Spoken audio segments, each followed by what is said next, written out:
Olá, senhoras e senhores, tudo bem com vocês? Sejam bem-vindos a mais essa grande videoaula. Bem, hoje vamos falar algo mais prático, algo que realmente vocês, depois de tantas videoaulas que nós tivemos aqui em nossos materiais, como podemos pegar tudo isso e aplicar na prática? Como verificamos no próprio título, né? Falar sobre justamente uma atividade prática, né, que podemos aplicar amanhã com os nossos alunos, adaptando a sua realidade, sobre prescrição e orientação então de exercícios. Um breve resumo sobre algumas atividades que podemos ter de repente algumas ideias para fazer essa boa relação custo-benefício com os nossos alunos, utilizando algumas ferramentas simples. Está curioso? Fica aqui com a gente e vamos nessa então. Bem, basicamente, a composição da nossa aula, né, como observamos aqui na tela, ela vai se envolver exatamente com esses aspectos. Sobre treinamento de flexibilidade, vamos falar hoje sobre os aspectos do alongamento estático, vamos falar um pouco também sobre o treinamento intervalado de alta intensidade, né, o famoso HIIT, né, High Intensive Training. Vamos falar também sobre treinamento de circuito, assim como também o treinamento aeróbio contínuo, bem como o treinamento de flexibilidade, seja ele tanto dinâmico, como também o alongamento balístico, a facilitação neuromuscular proprioceptiva e como aplicar todos esses elementos então na prática. Vamos nessa então? Então, imaginamos que vocês estão com os seus alunos, organizados, por exemplo, em uma quadra aberta, principalmente em momentos agora, né, precisamos ter um certo distanciamento dos nossos alunos. Então, primeiro momento, aquele minuto zero que você iniciou com os seus alunos, então.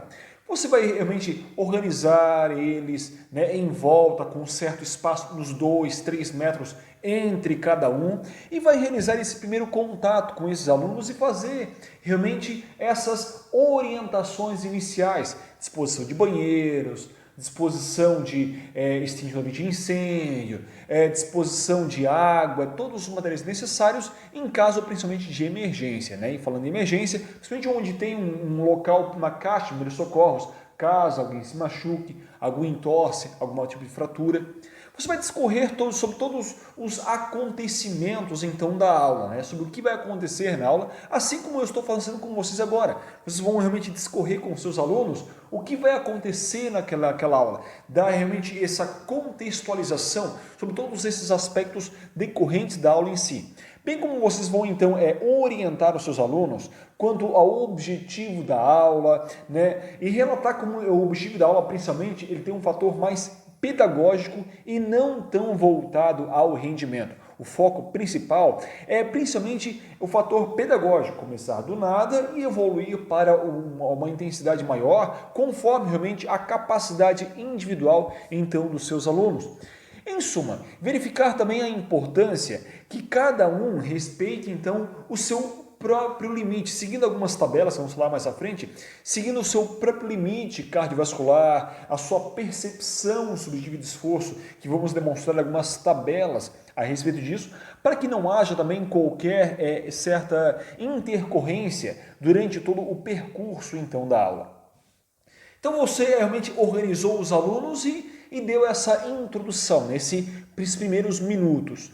Então, agora você vai iniciar com esses alunos fazendo alguns treinamentos de flexibilidade que vão realmente elencar um dos elementos da aptidão física. Eu gosto sempre de reforçar: força, flexibilidade, resistência e composição corporal são esses 4 elementos que constituem então a própria aptidão física. Então vocês vão iniciar com eles com um dos elementos da aptidão física, que é então a flexibilidade, cujo objetivo então inicial é conceituar, é fundamentar realmente o que é flexibilidade, desempenhar esses métodos de alongamento estático, o alongamento ativo, o alongamento passivo. É importante que os seus alunos, né, sejam esses alunos de repente da escola ou os alunos de uma academia, independente do espaço que vocês estejam, é que eles entendam realmente o conceito tanto de alongamento estático como também de um alongamento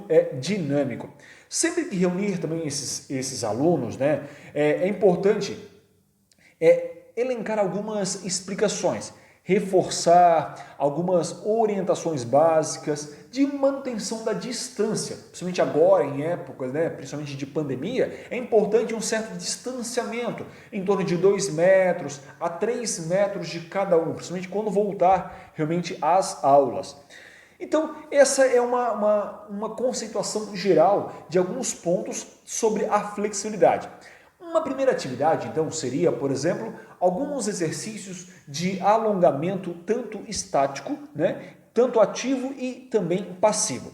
Vocês vão reunir esses alunos no centro da quadra, por exemplo, explicar o treinamento de flexibilidade, o aumento de graus das articulações, a amplitude articular de cada segmento, extensão, flexão, adução, abdução horizontalmente, podendo ser realizados métodos distintos de exercícios de alongamento com o fim de proporcionar essa flexibilidade. Até vocês podem também proporcionar um alongamento um pouco mais dinâmico, um pouco mais que realmente os alunos possam entender realmente a liberdade articular de cada segmento propriamente dito, onde cada aluno teria o seu colchonete, após o uso desse colchonete, passando um álcool 70% para poder higienizar esse ambiente, e pedir para que realmente espalhem-se pela quadra. Então todos os alunos aí estariam então espalhados pela quadra, mantendo então esse distanciamento social e também físico. Todos os alunos então fariam esses alongamentos, que devem ser realizados então individualmente. Então, esse seria uma primeira atividade. Dessa primeira atividade, o primeiro exercício é o alongamento, então, dos isquiotibiais, ou seja, a parte de trás da nossa coxa. Músculo, como sugere, os isquiotibiais que começam lá no isquio e vai se inserir lá na própria tíbia. E esse alongamento dos isquiotibiais, primeiramente podemos ser um alongamento mais ativo, ou seja, até o ponto limite determinado pela maior amplitude articular daquele segmento, sem que a perna aí então toque o solo e o joelho aí então perca o contato mesmo com o chão, da perna contrária. Então você faria esse movimento de forma mais ativa. E após achar esse ponto limite e manter, de certa forma, a posição então por 15 segundos e depois trocando as pernas, repetir então esse processo, digamos, umas 2 vezes cada perna para realmente ativar esses pontos da flexibilidade de cada segmento articular, com o foco principal desses alongamentos desses músculos isquiotibiais. Então esse seria então um primeiro exercício. Um segundo exercício seria então o alongamento esses mesmos músculos, os isquiotibiais, só que agora de forma um pouco mais passiva. Fizemos primeiramente um alongamento mais ativo e agora proporcionaríamos a esses nossos alunos um alongamento um pouco mais passivo. Como assim, professor? Ou seja, manter então os 2 joelhos estendidos, contra o próprio solo, buscando com isso levar as mãos em direção aos pés. Depois vamos mostrar mais figuras sobre isso. E priorizar com isso os joelhos estendidos e que os dedos toquem lá nos pés. E após achar realmente esse ponto levemente desconfortável, mas suportar e manter essa posição por uns 20, 30 segundos, e repetir então esse processo 2 vezes. Observamos aqui então na tela, observamos então essa atividade 1. Então temos aí observamos na tela com um alongamento estático e o alongamento tanto estático ativo e passivo. Numa primeira figura aí, mostramos o alongamento ativo dos isquiotibiais, onde o sujeito ficaria então 60 segundos com esse movimento dinâmico da perna, deitado em decúbito dorsal, ou seja, de barriga para cima, e faria esse movimento então com a perna trocando alternadamente, como descrevemos anteriormente. E depois, numa outra situação, um alongamento mais passivo, como observamos nessa segunda figura agora em preto, que observamos então esses mesmos músculos da parte aqui de trás da coxa, os isquiotibiais também por um tempo então de 60 segundos. Voltamos então aqui. Então esses seriam então alguns exemplos para alongamento da parte de trás da coxa, esses músculos isquiotibiais. Um exercício 3, então, que podemos pensar, é o alongamento para o quadríceps, então, algo mais ativo também. Pensamos sempre do ativo para depois o passivo. Nesse movimento ativo, vocês iriam então manter-se deitado, agora em decúbito ventral, ou seja, de barriga para baixo, com uma das pernas então totalmente estendidas no solo, né? Enquanto que você flexiona uma outra perna oposta e aí o calcanhar, né, você aproxima do glúteo, você vai aproximar o calcanhar do glúteo sem que a coxa com isso e o quadril saiam do solo, principalmente a coxa contralateral. E após achar realmente esse ponto limite, né, de desconforto, manter essa posição então por uns 15 segundos, até uns 20 segundos, por exemplo, e trocar essa perna. Com isso, você vai repetir esse processo, então, umas 2 vezes a 3 vezes cada perna, então. Esse seria um exercício, então, número 3. Um exercício número 4 agora seria o alongamento para quadríceps também, só que agora é uma forma mais passiva e mais tradicional, né? Então nesse momento você vai manter-se apoiado em um, né, dos pés, até trabalhando também o equilíbrio a partir disso, e trazer o calcanhar, né, da perna oposta o mais próximo possível também realmente do glúteo, né, da parte mais ipsilateral mesmo do mesmo lado, ou seja, mais próximo possível o calcanhar do próprio glúteo. Como observamos aqui então na própria tela.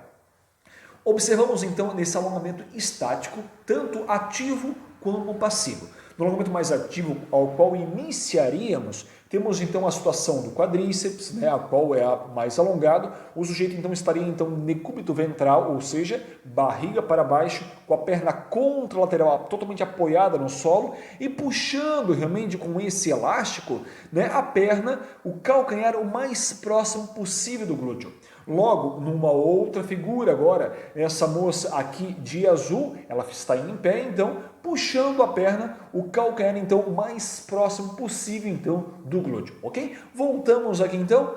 Então, essa seria uma atividade a qual desenvolveríamos a flexibilidade da parte da frente da coxa agora, certo? Dos músculos do quadríceps.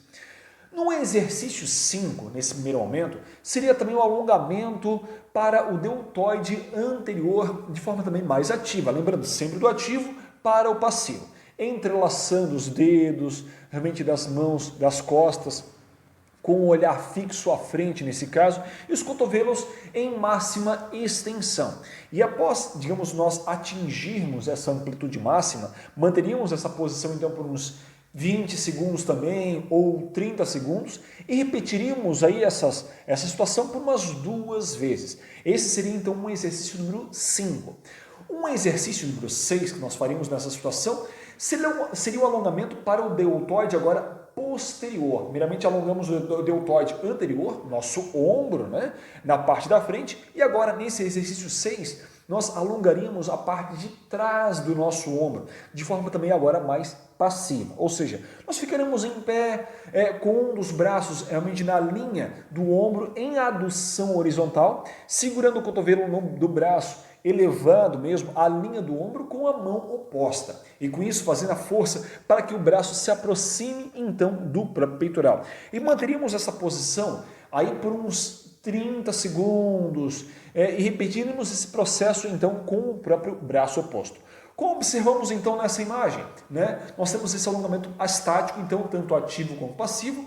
Então nós buscaríamos primeiramente um alongamento ativo do deltoide, né? Como mostra essa figura mostrando o deltoide aqui em on, na parte vermelha, o deltoide anterior, e buscando realmente alongar o bíceps braquial, essa parte da frente do nosso braço, também por um tempo aí de 60 segundos. Depois uma parte mais passiva, o deltoide posterior agora sendo alongado, também 60 segundos, ou seja, 30 segundos então para cada braço.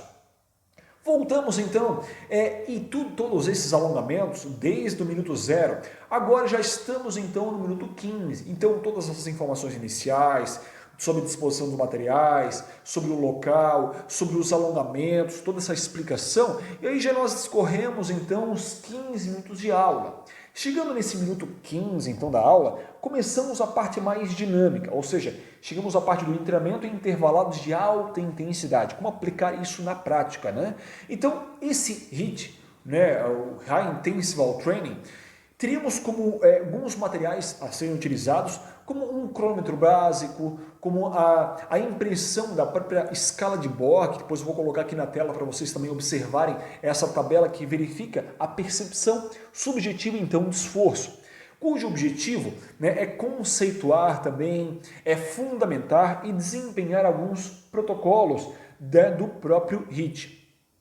Então, nesse treinamento intervalado de alta intensidade, uma primeira atividade seria então o HIIT 1 para 1, ou seja, 1 para trabalho e 1 para descanso. Esse HIIT, na razão 1 para 1, nós teríamos então como protocolo principal, né, que se baseia principalmente na medida de frequência cardíaca, com valores durante o próprio trabalho sendo igual ou maior, né, do que 90% da frequência cardíaca de repouso e descanso em repouso ativo com uma certa caminhada leve, ou seja, o sujeito dá um pique de atividade mantendo uma frequência cardíaca igual ou superior a 90% da frequência cardíaca máxima e depois um repouso com descanso aí com apenas uma caminhada leve. Observamos aqui na tela então esta escala de Borg.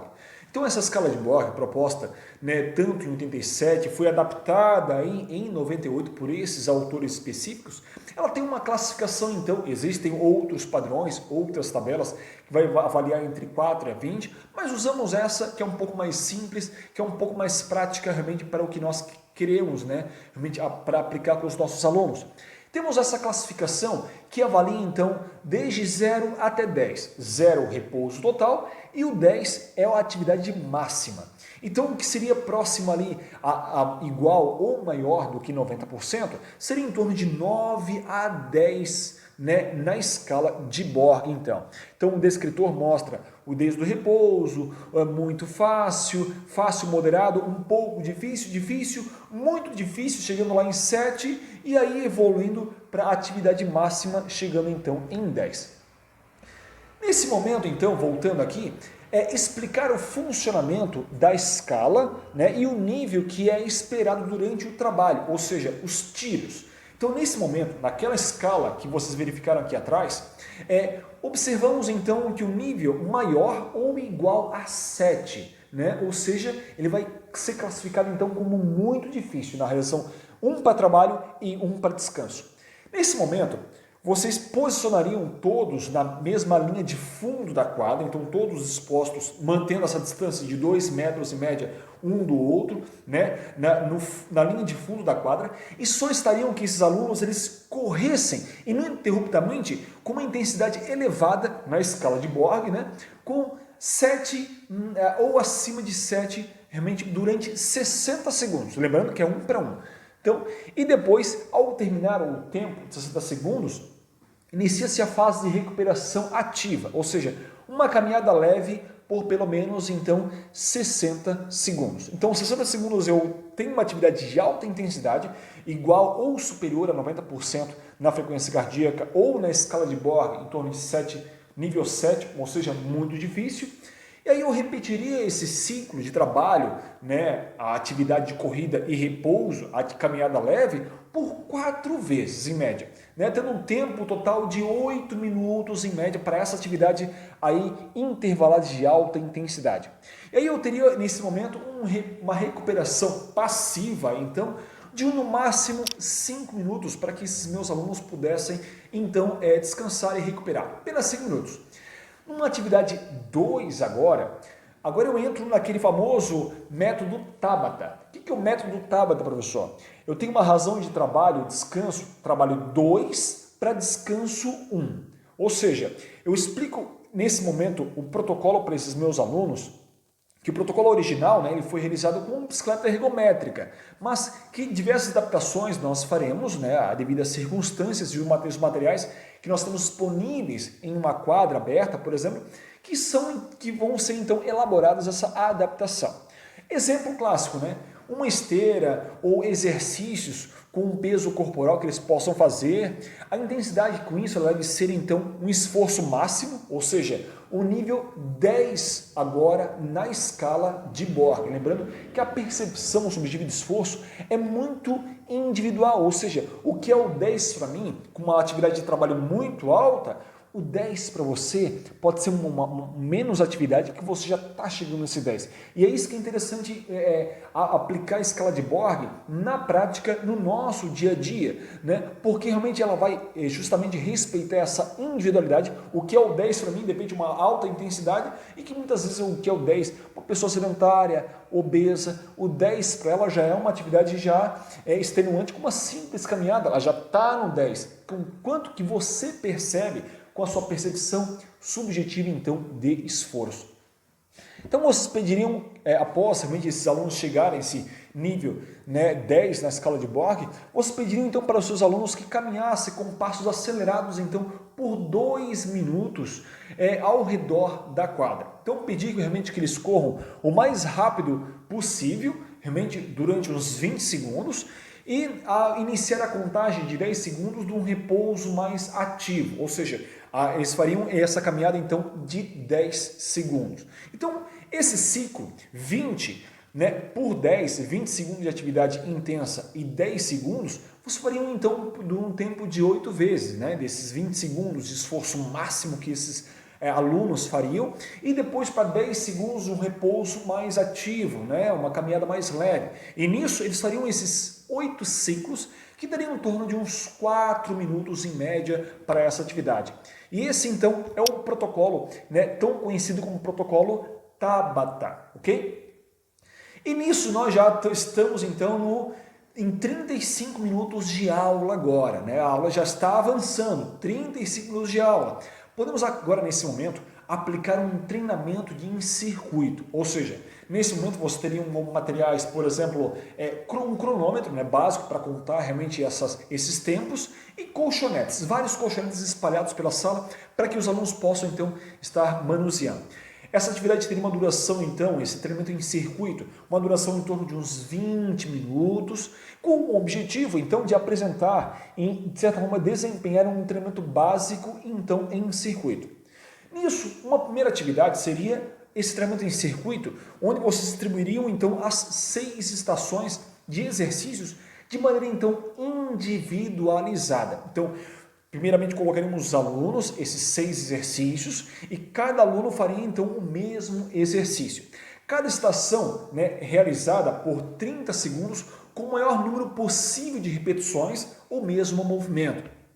Nesse método, manter sempre a ordem crescente de exercícios mais leves, exercício 1, exercício 2, 3, 4, 5 e 6, mantendo essa ordem alternada por segmento ou de exercícios mais leves até exercícios mais intensos, onde cada aluno vai passar por cada estação, ou seja, 30 segundos por 6 estações, e aí totalizariam esses 3 minutos no total.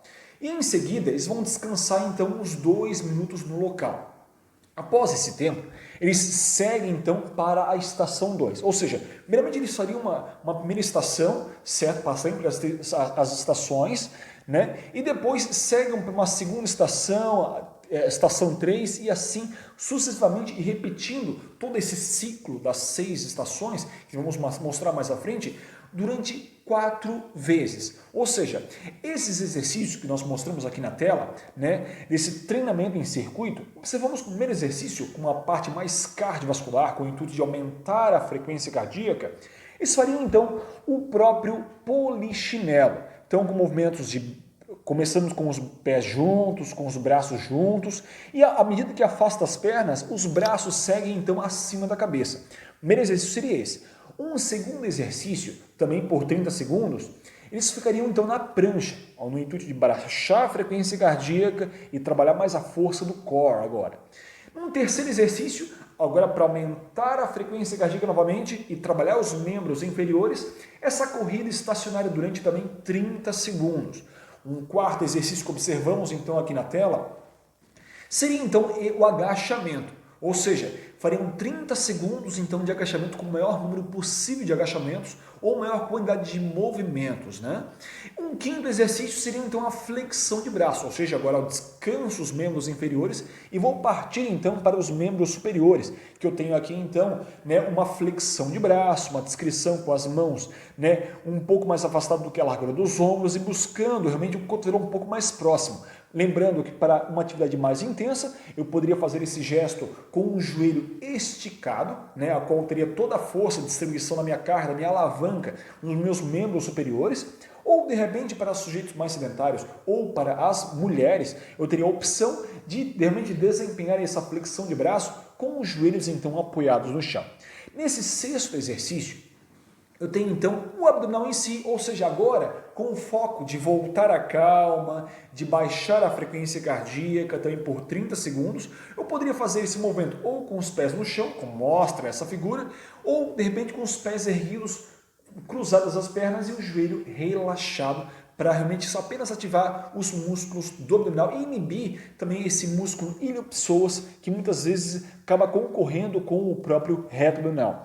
E esse trabalho todo teria um intervalo de 2 minutos e repetiria, né, todo esse circuito, esses 6 exercícios, por 4 vezes então. Agora voltamos aqui, já estamos em 55 minutos de aula, depois de todos esses exercícios que nós fizemos, né? Até já estou cansado. Bem, faríamos então o treinamento agora aeróbio mais contínuo. Fizemos o circuito, fizemos o HIIT, agora faremos um trabalho mais contínuo. Ou seja, teria alguns materiais, nesse caso, utilizar um cronômetro, a própria impressão da tabela da escala de Borg, né? Que realmente vou estar aqui embaixo na descrição desse vídeo. Você pode observar todos esses materiais aqui na descrição, tá? E realmente verifiquem lá e imprimam essa escala. Eu até acho interessante imprimir e também plastificar, deixando uma pranchetinha bacaninha, tá? Para que possamos mostrar então para os nossos alunos aonde nós queremos que eles cheguem na escala de Borg. Se é 1, é 3, é 5, é 7, é 10, conforme essa percepção então subjetiva de esforço. O objetivo, então, desta aula seria, então, digamos, conceituar, seria, então, digamos, fundamentar e desempenhar esse protocolo básico de treinamento mais aeróbio, utilizando, então, essa própria PSE, a percepção subjetiva de esforço. Então, nesse treinamento aeróbio, né, contínuo, nós teríamos, então, como uma atividade número 1, a atividade aeróbia contínua, ou seja, explicar, né, que esses protocolos aeróbios eles também se baseiam em percentuais, né, relativos do volume máximo de oxigênio, ou seja, o VO2 máximo do sujeito, e da própria frequência cardíaca, que a própria utilização da percepção subjetiva de esforço, a PSE, é uma ferramenta então mais simples. Então esses dados fisiológicos, né, do VO2 máximo, esse volume máximo de oxigênio, né, expirado durante o tempo de 1 minuto, essa frequência cardíaca que nós podemos verificar ou pela artéria carótida aqui ou pela artéria radial, sempre com o dedo indicador. Podemos então verificar também pela própria percepção então subjetiva aí de esforço. E aí verificar explicar para esses alunos que esses termos têm uma boa validade e uma boa aplicação, principalmente, né, para quem não trabalha, mas que de repente um dia trabalhará com populações idosas. Então utilizar a PSE, a escala de Borg para pessoas idosas eu acho bem bacana, bem interessante, até porque devido a algumas alterações de frequência cardíaca, às vezes até por uso de alguns medicamentos que essa faixa etária costuma utilizar, né, que às vezes algum beta-bloqueador que pode camuflar o uso de um frequencímetro, o uso de um cardiofrequencímetro que possa muitas vezes camuflar, possa muitas vezes não falar o que realmente esse idoso possa estar sentindo. Então nisso, a percepção subjetiva de esforço, ela vem a demonstrar então esses aspectos, com melhor aplicabilidade então, dessa própria percepção subjetiva de esforço. Indicar esses alunos então que eles permaneçam com uma boa classificação dessa escala de Borg, né? Ou seja, em torno de 3 a 5 ao longo da atividade. Então, na PSE, mostrando para o meu aluno, eu falo para ele, olha, tem que estar nesse trabalho mais agora aeróbico contínuo, entre 3 e 5 agora. Agora eu começo a induzir os meus alunos a baixar um pouco mais a frequência cardíaca, né? E realmente é importante essa manutenção da PSE, ou seja, a cada 3 minutos em média, interessante isso, né, pedir para que eles verifiquem essa PSE está adequada. Caso necessite de algum ajuste, por exemplo, solicitar que aumente caso estiver muito baixa ou diminua caso estiver muito alto, mas é importante que essa PSE esteja em torno de entre 3 a 5 na própria escala de Borg, nesse trabalho então contínuo. Então, do minuto 21, né, ao 25, fazer essa recuperação ativa para que realmente eles diminuam o ritmo, então, gradativamente e permaneçam, então, caminhando lentamente, até mesmo o próprio término do tempo. Então, para que vocês possam, então, verificar novamente a escala de Borg, joga aqui na tela. Essa escala de Borg, então, é uma classificação que tem como descritor desde o repouso, né, o nível 0, como nível máximo, nível 10. Lembrando que essa escala de Borg foi proposta lá em 87 e foi atualizada e adaptada aí por Foster, né, em 1998. Voltamos aqui então. E agora já estamos em 1h20 de aula, né? 1h20 realmente de atividade com os nossos alunos, então, nessa quadra então aberta. Nesse momento, é interessante agora um treinamento mais voltado à flexibilidade, a parte de voltar à calma. Nesse momento, vocês teriam como materiais um cronômetro, né, que eu gosto sempre de estar realmente pendurado no pescoço para que eu possa facilmente ter ele manuseando e me adequando junto com os outros materiais que eu possa estar tendo disponibilidade, junto também com os colchonetes, que cada aluno então teria então o seu colchonete. O objetivo dessa aula também seria, né, nesse momento, dessa parte do treinamento de flexibilidade, também conceituar para os alunos, explicar para eles, fundamentar e desempenhar realmente esses métodos de alongamento tanto dinâmico, o método balístico, explicar para os nossos alunos realmente o que é a facilitação neuromuscular proprioceptiva, a famosa FNP, né, indicar também para esses alunos que nesse momento será utilizada a própria técnica de alongamento mais dinâmica, que consiste então em aumentar de forma mais progressiva a amplitude de determinada articulação. O foco agora não seria aumentar a frequência cardíaca, o foco agora seria então aumentar a amplitude, fazer um alongamento mais balístico, utilizando o peso do próprio corpo, com embalos de perna, por exemplo, né, do membro em si que foi trabalhado, como por exemplo o membro inferior ou o membro superior, para atingir esse determinado grau então de amplitude articular.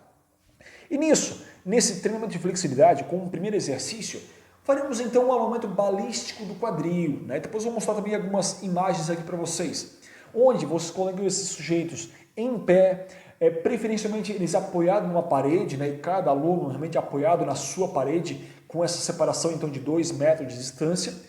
Realizariam então esses movimentos de flexão, extensão do quadril continuamente, utilizando o próprio embalo do membro em si, ou seja, eu faria o movimento do braço embalando, ou dos membros inferiores também embalando, e buscando essa amplitude máxima que aquele meu segmento articular possa então estar atingindo, né?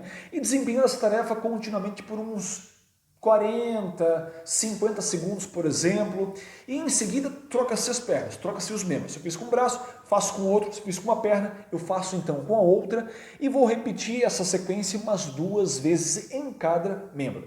Isso então no exercício 1, um alongamento mais balístico do quadril, por exemplo. Um exercício 2, eu faria um alongamento dinâmico do próprio ombro, ou seja, né, eu ficaria em pé também, com os braços alinhados também ao longo do corpo e buscaria desempenhar essa tarefa continuamente também por uns 45 segundos, 50 segundos e buscaria realmente descansar brevemente se fosse o caso. Como observamos aqui então nessa imagem, né, observamos essa atividade dinâmica e também balística, ou seja, eu tenho uma atividade balística do quadril, que teria esse tempo de 45 segundos, né, 2 vezes cada perna em média, e tem uma atividade mais dinâmica do ombro, também de 45 segundos em média, né, com 2 vezes cada. Ou seja, uma primeira imagem, como verificamos aqui mais à esquerda do seu monitor, você observa então que esse sujeito está fazendo um movimento então com as pernas para frente, para trás, né? Buscando umas 2 vezes, duas repetições de 45 segundos cada perna, numa primeira imagem. Numa segunda imagem, esse sujeito faria então um movimento do braço, nessa rotação tanto interna quanto externamente, durante então um tempo de 45 segundos. Voltamos aqui então. Essa foi a atividade então 1, tanto o movimento balístico de pernas, quanto também de braços. Numa atividade 2 agora, nós faríamos então exercício de facilitação neuromuscular proprioceptiva, o famoso FNP, né? Alguns materiais colocam como PNF, facilitação neuromuscular proprioceptiva, como termos em inglês. Então faremos essa FNP, por exemplo, para peitoral primeiramente, onde após apoiar o antebraço, né, ou a mão mesmo, um ponto de apoio, buscamos realmente uma trave, nesse caso, um poste de rede, o poste da rede de vôlei, por exemplo, para poder apoiar o braço, uma quadra, uma porta, enfim, algum ponto para nós apoiarmos o braço. E pressionar realmente o tronco à frente com isso, né, até que realmente o peitoral seja alongado. Após atingir um certo ponto de desconforto, né, o mais suportável, né, mesmo do próprio alongamento em si, fazer a força contra a trave, ou seja, para a parede, buscando essa adução então horizontal do próprio ombro, ou seja, buscaria realmente essa adução realmente horizontal do ombro e manteria essa contração então durante um tempo de 6 segundos em média. E nesse momento de buscar realmente alongamento, depois fazer uma força contrária durante um tempo de 6 segundos, isso caracterizaria então essa facilitação neuromuscular proprioceptiva. Então, após esses 6 segundos que eu faria esse gesto, eu buscaria relaxar então e pressionar o tronco à frente levemente para buscar realmente com isso uma maior amplitude, tentando com isso, digamos, aumentar essa amplitude em relação à primeira vez. Primeira amplitude eu vou, um certo grau, faço uma força contrária realmente do peito durante 6 segundos e consigo com isso aumentar a minha amplitude através dessa facilitação neuromuscular proprioceptiva. E manteria então esse alongamento então, durante um tempo de uns 30 segundos em média. E com essa amplitude, né, fazer força contra a parede, né, essa adução horizontal que eu faria realmente do ombro após 6 segundos, buscaria relaxar então e pressionar o tronco à frente novamente, tentando realmente uma amplitude maior numa segunda tentativa. E manteria esse alongamento durante os 30 segundos, como citamos anteriormente.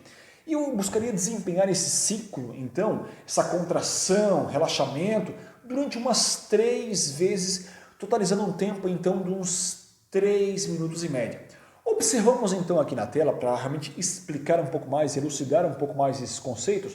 Então, nessa atividade da facilitação neuromuscular proprioceptiva, né, aqui no próprio imagem que você observa na tela está com PNF, eu alongaria então por 30 segundos, manteria essa posição e contrair realmente por 6 segundos. Após isso, eu iria relaxar e pressionar o tronco à frente novamente por uns 30 segundos e manter essa posição realmente e contrair por 6 segundos.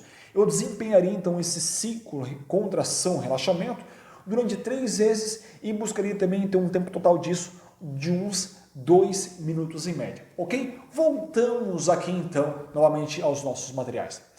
Bem, pessoal, então essa foi uma ideia geral de como nós podemos ter essa atividade prática na prescrição e orientação de exercícios. É uma ideia geral para vocês aplicarem realmente com os alunos de vocês, adaptando, claro, a realidade de vocês, ao ambiente que vocês estão, ao aluno que vocês têm e fazendo essa boa, então, relação custo-benefício, beleza?